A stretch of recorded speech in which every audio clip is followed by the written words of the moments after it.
Mga Lods, eto nga pala yung Easy Rider by Puma, inspired by Squid Games. So mga Lods, marami mga special items ngayon sa Puma na inspired by Squid Games, pero mabilis nagkakaubusan. So mga Lods, samahan nyo ako. Pupunta ako ng Glorieta. Kukunin ko na yun sa akin. Okay?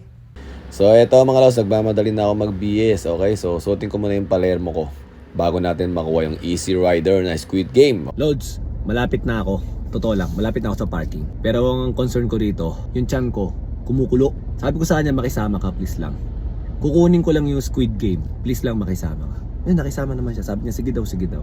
Okay? So, malapit na tayo mag-park mga Lods, ha? Ayun, nakikita ko na. Medyo maingat ako sa pagkakamera baka mamaya makita yung mga ibang brand So eto na nga mga Lods, pumasok na nga ako sa Puma. Pagkatapos ito yung booth nila sa mga pang Squid Games lang talaga. So ang daming items dito. So mga Lods, actually kinukuha na nila yung yung sapatos ko. So habang nag-aantay, ine-enjoy ko muna yung mga ibang mga items na to. Mamaya papaliwanag ko sa inyo kung ano mga meron dito, ha?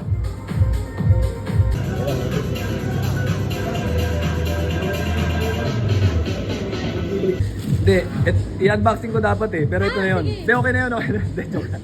Feel na feel ko yun, ang ganda Ang ganda kasi talaga But anyways, Los, yung pinunta natin dito, itong sapatos na to. Okay. Yung Palermong ganito, sold out na. Kaya nga hinabol natin to, baka maubos din Ano to, Easy Rider to, di ba? Easy Rider. Tapos tingnan nyo yung box, ang ganda rin. May kasamang ganito yan. Pag ito nakatalikod, okay lang na yan box. Pag nakaharap yan, tigil mo muna. Hintayin mo tumalikod ulit, di ba? Di ba ganun yun? Tapos may mga ganito pa, yan, ganyan. So, mismatch yung mismatch yung yung shoelace, no? Tapos, etong ganito, pagka nagagasgasan, nagiging color maroon din siya. At nagiging gantong kulay. So, ganun. Pag ito nagagasgasan, nagiging color maroon din. Yan.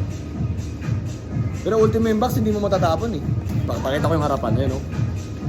Oh, sobrang ganda Nakakatakot Pwede mong i-display, no? Ganyan mo, i-display mo, no? Tapos yung nakapatay yung ilaw. Tapos may lampshade ka lang na kaya blue light. Oo.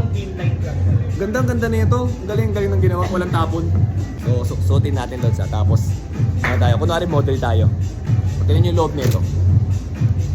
Ganda, Hey! Tapos, Squid Game by Netflix.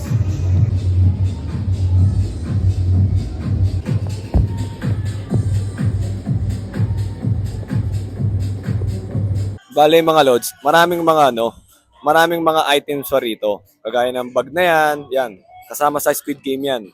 Tapos itong maroon na yan, tapos yung maraming kulay Yan, nakikita niyo yan. Tapos may t-shirt pa rito na ang ganda ng design. Tapos ito yung kulay green, ito yung white. Yan. Tapos ito mismo yung shoes. Actually meron silang Palermo niyan kaso nga lang, na-sold out nga. Kaya nga ito, hinabol ko to.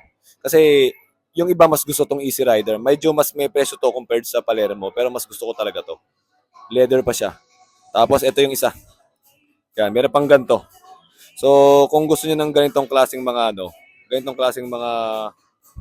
mga items coming from Squid Game, humabol na kayo sa Puma.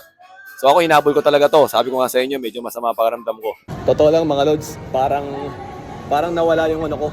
Parang nawala yung sakit ng tiyan ko dito. Grabe talagang maging gamot yung mga sapatos, no? Pagka medyo masakit yung katawan mo, yung tiyan mo, may naramdaman hindi maganda, bumili ka sapatos. Hindi mo mawawala.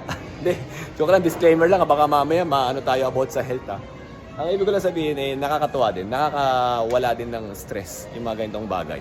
Yung gustong-gusto mong sapatos, kagaya ng Squid Game by Puma. Actually, gusto ko rin kunin yung jacket tsaka jogging pants pero next time na yun. Ang ganda nun, merong nga mag-asawa dun, bumili nun, tigterno talaga sila. Hanit. But anyways mga Lods, yun lang, sana nag-enjoy kayo at sa pag-unbox natin ng at saka pagkuha natin ng Puma Squid Game na yun.